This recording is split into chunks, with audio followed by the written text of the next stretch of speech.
Hello everyone, সবাই কেমন আছো? আমি অনেক ভালো আছি। আর আজকে আমার রেসিপি হলো দই লস্যি।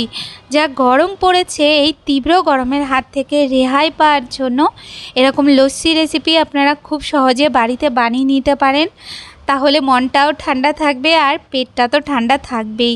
তো চলুন দেখে নিই এই লস্যি বানানোর জন্য আমাদের কি লাগছে। তো প্রথমে আমি এখানে নিয়ে নিয়েছি একটা খোলা পাত্র। এরপর আমি ওর মধ্যে নিয়ে নিচ্ছি 300 গ্রামের মতন টক দই। এরপর আমি ওর মধ্যে দিয়ে দিচ্ছি 3 চামচের মতন চিনি। এখানে আমি গ্রাম প্রতি 1 চামচ চিনি ইউজ করেছি। তো আপনারা যেমন মিষ্টি খাবেন সেই বুঝে কম বেশি করে দিয়ে দেবেন। এরপর আমি ওর মধ্যে দিয়ে দিচ্ছি 1 গ্লাস ঠান্ডা জল। এখানে আমি ফ্রিজের জল ইউজ করেছি।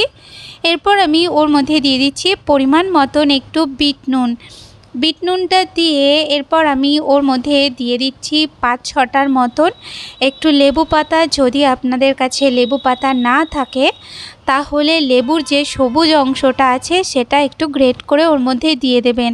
তাহলে দেখবেন খেতেও টেস্ট হবে আর স্মেলটাও খুব সুন্দর বেরোবে। এরপর আমি ডাল ঘুটনি দিয়ে ভালো করে এটাকে ঘুটে নেব। তো ডাল ঘুটনি তো সবার বাড়িতেই থাকে, তো আপনারা এখানটায় ডাল ঘুটনি দিয়েও ঘুটে নিতে পারেন বা এখানে মিক্সিতেও করে নিতে পারেন, কিন্তু ডাল ঘুটনি দিয়ে একটু করে দেখবেন, তাহলে কিন্তু আরও বেশি টেস্ট লাগে খেতে। তো দেখুন এখানে আমি প্রায় 10 মিনিটের মতন ভালো করে একটু ঘুটে নিচ্ছি। আর এখানে একটা কথা বলি, আপনারা যেমন লস্যি খেতে পছন্দ করবেন সেই বুঝে কিন্তু পাতলা কিংবা গাঢ় করে নেবেন। তো দেখুন এখানে আমাদের লস্যিটা প্রায় হয়ে এসছে।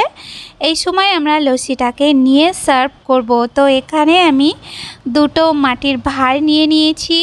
ওর মধ্যে আমি লস্যিটাকে ঢেলে দিয়ে তারপরে আমি ওর মধ্যে দিয়ে দেব, এখানে আমি 2টো বরফের টুকরো দিয়ে দিচ্ছি।